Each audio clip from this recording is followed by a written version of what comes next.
अस्सलाम वालेकुम गाइस, मेरा नाम अब्दुल हन्नान है और आप देख रहे हैं स्टडी वाली क्लास।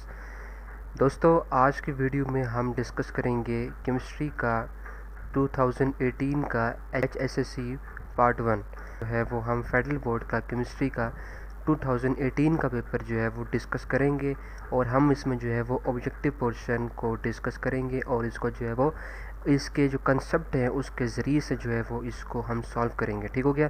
तो जो फर्स्ट जो MCQs है वो ये है कि if the amount of a product obtain in a chemical reaction is 250 gram while it's the theoretical yield is 500 gram, it's percentage yield will be. जो ऑप्शन है हमारे पास उसमें वो अल्फ़ा जो है वो 25% है, जो बीटा है वो है 35% है, जो चार्ली है वो 45% है और जो डेल्टा है वो है 50% है। ठीक है, इसमें हमने फाइंड करना है, क्या करना है, इसमें हमने परसेंटेज यील्ड फाइंड करनी है। अगर हमारे पास जो है वो जो हमारे पास जो थ्योरेटिकल यील्ड है वो 500 ग्राम है और जो हमारे पास जो एक्चुअल यील्ड जो कि हमारे पास केमिकल रिएक्शन की है वो 250 ग्राम है। तो अगर हम इसको देखें तो जो परसेंटेज यील्ड होती है उसका जो फार्मूला है वो ये है कि वो इक्वल होती है एक्चुअल यील्ड को डिवाइड किया जाए थ्योरेटिकल यील्ड से और मल्टीप्लाई किया जाए 100% से। ठीक है, तो वो इक्वल होती है किसके, अगर हम देखें तो इसमें जो वैल्यूज़ अगर हम पुट करें तो 250 ओवर 500 मल्टीप्लाई पे 100% है और 250 ओवर 500 जो है वो 0.5 होता है और अगर इसको हम मल्टीप्लाई करें 100% से तो इसका जो आंसर आता है वो आएगा 50% आ जाएगा। तो इसका मतलब कि जो हमारे पास जो करेक्ट जो ऑप्शन है इसमें वो हमारे पास डेल्टा ऑप्शन बनता है। ठीक हो गया। उस नेक्स्ट जो MCQ नंबर 2 है वो ये है कि according to the Bohr's atomic theory the angular momentum which is MVR of an electron is equal to. तो ये बेसिकली जो है ये इसका फार्मूला है। ठीक है, अगर हम इसको देखें तो ये जो फार्मूला है MVR वो इक्वल होता है NH/2 के। ठीक है, ये बेसिकली जो है वो एक डेफिनेट MCQs है। अगर आपको ये जो फार्मूला है ये अगर इसका आता है तो जो है ना आप इजीली जो है वो इस MCQs को सॉल्व कर सकते हैं। ठीक हो गया। नेक्स्ट जो हमारे पास जो MCQs है वो है third, in H2O molecule there are 2 bond pairs and 2 lone pairs okay around the central atom, its as shape will be. ठीक है, अगर हम देखें तो H2O मॉलिक्यूल में 2 बॉन्ड पेयर्स और 2 लॉन पेयर्स हैं, तो हमने जो है वो इसकी शेप बतानी है। तो जो हमारे पास जो अल्फ़ा है वो है ये है कि इसकी शेप टेट्राहेड्रल है। ठीक है, जो बीटा है वो ये है कि इसकी शेप ट्राइगोनल प्लेनर है, जो सी है वो ये है कि वी शेप्ड है, जो डी है वो ये है कि ट्राइगोनल पिरामिडल है। ठीक हो गया। तो अगर हम देखें तो अकॉर्डिंग टू द जो वेस्पर थ्योरी है, ठीक है, इसके अकॉर्डिंग जो कि H2O मॉलिक्यूल की जो शेप है वो अगर हम देखें तो वो बेसिकली एक बेंड शेप है, एक वी शेप है। ठीक है, तो इसी वजह से इसका जो करेक्ट जो ऑप्शन होगा वो चार्ली होगा कि इसकी जो शेप है वो वी शेप है। ठीक हो गया। जो नेक्स्ट हमारे पास जो MCQs है वो है 4, which one of the following is different from others. तो अगर हम देखें तो अल्फ़ा जो है वो 1 ATM है, जो बीटा है वो है 0.7 PSI है, ठीक है, पर स्क्वायर इंच है, जो चार्ली है वो है 760 टॉर है, जो डेल्टा है वो है 273 डिग्री सेंटीग्रेड है। तो अगर हम देखें तो इनमें से जो है वो कौन सी जो क्वांटिटी है वो डिफरेंट है, तो वो जो है वो आप बिल्कुल पहचान गए होंगे जो कि डेल्टा है, क्योंकि जो डेल्टा है वो एक टेम्परेचर की यूनिट है और इसके अलावा जो भी यूनिट्स हैं PSI ATM टॉर वो जो हैं वो प्रेशर्स की यूनिट है। ठीक हो गया। MCQs है कि इसके जो सरफेस टेंशन है, ठीक है, लिक्विड की वो डायरेक्टली रिलेटेड होती है to the strength of intermolecular force of attraction, indicate the one with lowest surface tension among the following. तो हमने जो है वो इसमें इंडिकेट करना है कि किसकी जो है वो सरफेस टेंशन सबसे जो है वो कम है। तो अगर हम देखें तो ये alpha benzene, beta water, Charlie methanol और डेल्टा इथेनॉल। तो इसमें से जो बेंजीन है इसकी जो है वो कम होगी। एग्जैक्टली कम क्यों होगी, क्योंकि जो वाटर है उसमें जो है वो हाइड्रोजन बॉन्डिंग प्रेजेंट है, जो मेथनॉल है और जो एथेनॉल है ये भी जो है वो इसमें जो है वो H बॉन्ड्स प्रेजेंट होते हैं, लेकिन जो बेंजीन है उसमें जो है वो सिर्फ और सिर्फ कोवलेंट इसमें H बॉन्ड्स जो है वो प्रेजेंट नहीं है और ये जो है वो एक वीक जो है ये जो है वो एक कंपाउंड है as compared to water, methanol और जो एथेनॉल है। तो इसी वजह से जो राइट जो ऑप्शन है वो इसका वो है वो अल्फ़ा है, जो कि बेंजीन है। ठीक हो गया। एमसीक्यूज नंबर 6 ये है कि the carbon exist in both diamond cubic form and the graphite diagonal form. This phenomenon is known as। तो अगर हम देखें तो जो हमारे पास जो कार्बन होता है ये डायमंड फॉर्म में भी एग्जिस्ट करता है, ठीक है, एज आ क्यूबिक फॉर्म में, और जो फाइड भी होता है एज जो कि हेक्सागोनल फॉर्म होती है। तो ये जो फिनोमिनन है ये क्या चीज़ है कार्बन की। तो जो अल्फ़ा है आइसोमॉर्फिज्म है, जो बीटा है वो पॉलीमॉर्फिज्म है, जो चार्ली है वो ये है कि एल्ट्रॉपी है, जो डेल्टा है वो ये है कि इसका ये क्या है एन आइसोट्रॉपी है। तो अगर हम देखें तो according to the definition allotropy जो होती है ये है कि जो एलिमेंट जो है वो दो या दो से ज़्यादा डिफरेंट फिज़िकल फॉर्म में जब एग्जिस्ट करता है तो उसको कहते हैं कि ये इसकी जो है वो क्या है एलोट्रॉपी फॉर्म है। तो जो इसका जो राइट ऑप्शन होगा वो चार्ली होगा। ठीक हो गया। उसके बाद अगर हम देखें तो कि 7 है वो ये है कि कंसिडर द फॉलोइंग रिएक्शन। अब ये जो रिएक्शन है वो ये है कि जिसमें NO जो है वो ये रिएक्ट कर रहा है O3 से, ओजोन से, और ये बन रहा है NO2 बन रहा है, ठीक है, और O2 बन रहा है, ठीक है, और इसका जो रेट है वो है ये कि KNO इंटू O3। तो कौन सी स्टेटमेंट जो है वो इसमें से करेक्ट नहीं है according to the given reaction. तो जो अल्फ़ा अगर हम देखें तो reaction is of first order with respect to NO, जो ये एग्जैक्टली ठीक है। क्योंकि जो रेट ऑफ रिएक्शन की जो इक्वेशन है इसमें भी जो है वो NO की जो है वो जो ऑर्डर है वो 1 है। इसीलिए जो बीटा है वो ये है कि the reaction is of first order with respect to O3, तो ये भी जो है वो ये करेक्ट है। ठीक हो गया। उसके बाद जो चार्ली है वो ये है कि इफ़ O3 इज़ कांस्टेंट, ठीक है, और NO is increase twice the rate of reaction will increase thrice. तो ये जो है वो गलत है। ये गलत इसलिए है क्योंकि जो ऑक्सीजन जो हमारे पास जो NO के जो ऑर्डर ऑफ रिएक्शन है वो 1 है। तो इसका मतलब है कि अगर हम इसको जो है वो ट्वाइस करते हैं तो जो रेट है वो भी ट्वाइस ही इंक्रीज़ होगा, क्योंकि वो बेसिकली 1 इसका ऑर्डर है, ठीक है। तो इसमें जो है वो उसने थ्राइस किया हुआ है, तो इसी वजह से ये एक रॉन्ग है, ठीक है। और अगर हम डेल्टा देख लें तो ये है कि इफ़ NO इस कांस्टेंट कर लें और O3 को हम इंक्रीज़ कर लें ट्वाइस रेट, तो रेट ऑफ रिएक्शन जो है वो भी ट्वाइस हो जाएगा। तो ये जो है वो करेक्ट एक जो है वो स्टेटमेंट है। ठीक हो गया। नेक्स्ट हमारे पास आ जाता है MCQ number 8। If PQA values of different acids are given below, indicate the strongest acid among them. पहली बात यह है कि हमें जो है वो पता होना चाहिए कि जो PKA वैल्यू होती है वो क्या होती है। तो अगर हम बात करें तो PKA वैल्यू जो होती है ये हमें बताती है कि कितना एसिड जो है वो एक्चुअली में डिसोसिएट हो चुका है, ठीक है। तो अगर हम देखें कि जो PKA वैल्यू जो है वो अगर लो है, ठीक है, इसका मतलब ये है कि ज़्यादा एसिड जो है वो डिसोसिएट हो गया है। तो इसका मतलब ये है कि ये एक स्ट्रॉन्गर एसिड है। इसका मतलब कि जिसकी PKA वैल्यू कम होती है वो बेसिकली स्ट्रॉन्गेस्ट एसिड होता है। तो अगर हम देखें तो जो -10 है वो इनमें से सबसे ज़्यादा जो है वो क्या चीज़ है, एक लो वैल्यू है। तो इसीलिए जो है ये जो हमारे पास जो करेक्ट ऑप्शन है वो इसमें जो है वो ये अल्फ़ा है। ठीक हो गया।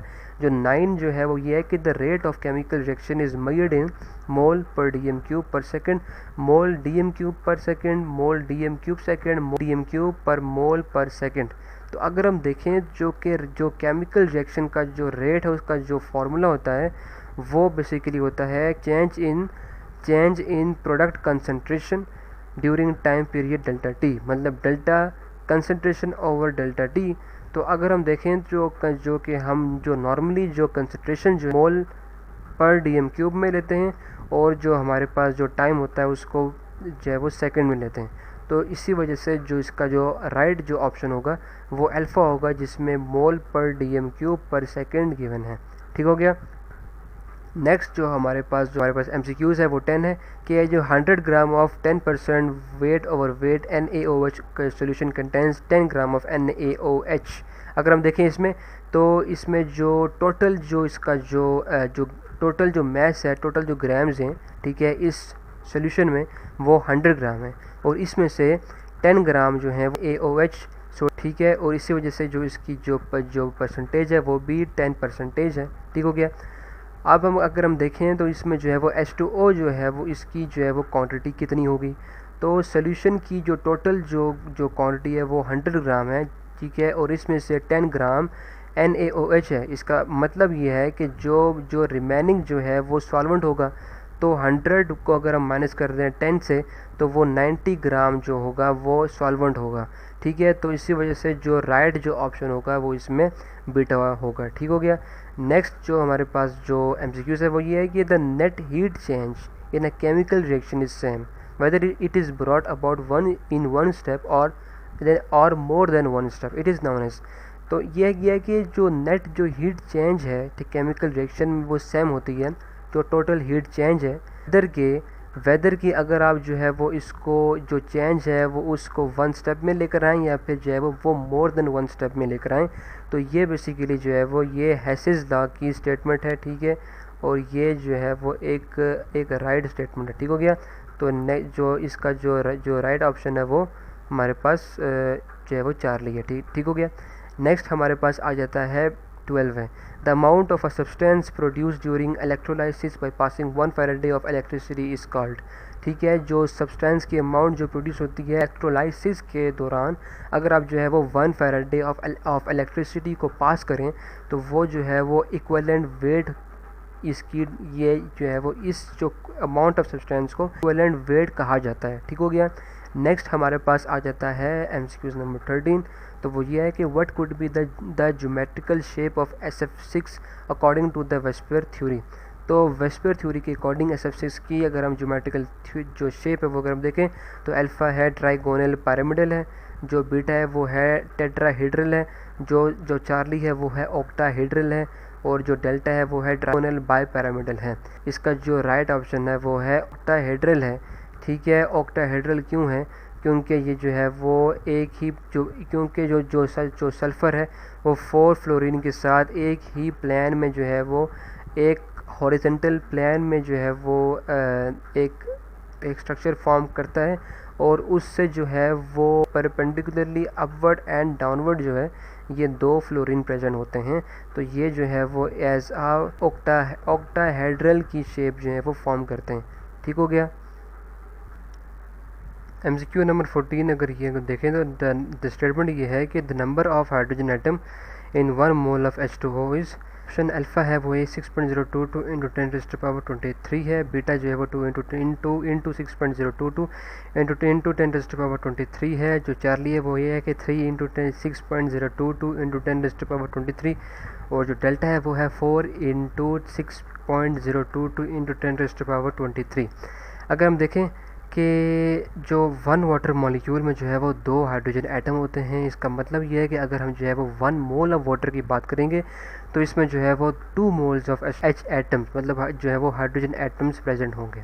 इसका मतलब यह है कि 6.022 इंटू 10⁻23 मॉलिक्यूल्स ऑफ वाटर में 2 into 6.022 into 10⁻23 atoms of hydrogen है जो है वो प्रेजेंट होंगे। ठीक हो गया। इसका मतलब कि जो हमारे पास जो राइट ऑप्शन है वो इसका बीटा है। ठीक है, ये हो गया। जो MCQ नंबर 15 अगर देखें कि which of the following is not true for the cathode ray, तो कैथोड रे के लिए जो है वो कौन सी स्टेटमेंट ट्रू नहीं है। तो अगर हम ए देखें तो cathode rays are negatively charged, जो कि जो है वो ये एक करेक्ट स्टेटमेंट है। बीटा अगर हम देखें तो they can produce X rays when they strike on an anode, जब ये एनोड पर स्ट्राइक करती हैं। ठीक है, मतलब जो कैथोड है, ठीक है, जब ये कैथोड जो है ये एनोड पर स्ट्राइक करती है, ठीक है, जब ये एनोड पर स्ट्राइक करती है तो एक्सरे बीम्स जो हैं वो प्रोड्यूस होती हैं। ठीक हो गया, ये भी ठीक है। जो अगर हम चार्ली देखें, they cast a shadow an opaque medium is place in their path, अगर इनके पाथ में जो है वो एक ओपेक मीडियम को रख लिया जाए, ठीक है, अगर हम प्लेस किया जाए तो एक जो है वो उसी ओपेक जो मटेरियल है उसका ये शैडो जो है वो ये फॉर्म करती है, जो कि ये भी एक राइट स्टेटमेंट है। अगर हम डेल्टा देखें कि there e by m value depend upon the nature of gas in a discharge tube, तो ये जो है वो एक रॉन्ग स्टेटमेंट है। क्यों? क्योंकि जो है वो इनकी जो वैल्यू है इंडिपेंडेंट क्वांटिटी है, ये एक nature of gas mass of gas पर डिपेंड नहीं करती, क्योंकि जो मैस ऑफ इलेक्ट्रॉन है किसी भी गैस में वो कांस्टेंट है, जो कि 9.1 इंटू 10⁻⁻31 किलोग्राम है kg है। ठीक हो गया। उसके बाद अगर हम देखें जो कि हमारे पास क्वेश्चन नंबर 16 है, तो इसका जो राइट ऑप्शन है वो हमारे पास डी होगा। ठीक हो गया। उसके बाद जो हमारे पास MCQ नंबर 16 है वो ये है कि KP, KC, KN और KX ये जो हैं ये इक्विलिब्रियम कांस्टेंट्स हैं। ठीक है, in terms of pressure, concentration, moles and mole fraction. This constants can be equal, ये जो कांस्टेंट्स हैं ये इक्वल हो सकते हैं जब कब होंगे? Alpha delta n is equal to 0, beta delta n is equal to 1, Charlie delta n is equal to 2 और delta delta n is equal to 3। तो अगर हम देखें तो इसमें जो हमारे पास जो फार्मूला है, अगर हम दो की अगर हम बात करें KP और KC का, तो KP is equal to KC RT, जो इसकी जो पावर है वो डेल्टा n है। तो अगर डेल्टा n जो पावर है वो अगर 0 होगी तो ये जो KP और KC जो होंगे वो इक्वल होंगे। और इसी तरह KC का जो रिलेशन है वो KX के साथ भी है और KN के साथ भी है। तो इसका मतलब कि जो इसका जो राइट जो ऑप्शन बनता है वो ये हमारे पास बनता है alpha delta n is equal to 0। जो लास्ट जो MCQs है वो ये है कि the solution in which pH is maintain when a small amount of acid or base is added to it is known as alpha aqueous solution है, beta हमारे पास है डाइल्यूट सोल्यूशन है, जो चार्ली है वो है कंसनट्रेटेड सोल्यूशन है और जो डेल्टा है वो है बफर सोल्यूशन। तो अगर हम बात करें तो हमें पता है कि जो बफर सोल्यूशन एक एक्वस सोल्यूशन होता है जिसमें वीक एसिड और उसका जो है वो कंजुगेट बेस या फिर वीक बेस या फिर उसकी जो है वो कंजुगेट एसिड प्रेजेंट होता है और उसका जो pH जो है वो बहुत लिटिल चेंज होता है या फिर उस जो है वो pH को मेंटेन करता है, जबकि स्ट्रॉन्ग एसिड या बेस की जो स्मॉल अमाउंट है वो जब ऐड करते हैं। तो इसीलिए जो जिसका जो राइट ऑप्शन है वो है डेल्टा, जो कि बफर सॉल्यूशन है। तो अगर आप इसी तरह जो है वो ये MCQs जो 17 MCQs हैं इनको अगर आप सॉल्व करेंगे तो इंशाल्लाह जो है वो होपफुली आपके जो मार्क्स होंगे वो फुल मार्क्स होंगे और आपके जो है वो 17 आउट ऑफ 17 होंगे। तो आई होप कि आपको ये जो कंसेप्ट है ये समझ आ गया होगा। और तो आज के लिए सिर्फ इतना ही। तो अगर आपको ये वीडियो पसंद आई है तो इसको ज़रूर लाइक करें, कमेंट करें, शेयर करें और मेरे चैनल स्टडी वाली क्लास को ज़रूर सब्सक्राइब करें और बेल आइकन को भी प्रेस करें ताकि आपको आने वाली वीडियोस की नोटिफिकेशन मिल सके। तो आज के लिए सिर्फ इतना ही। तो हम मिलते हैं अपनी नेक्स्ट वीडियो में। के लिए अपना ख्याल रखिए। अल्लाह हाफिज़।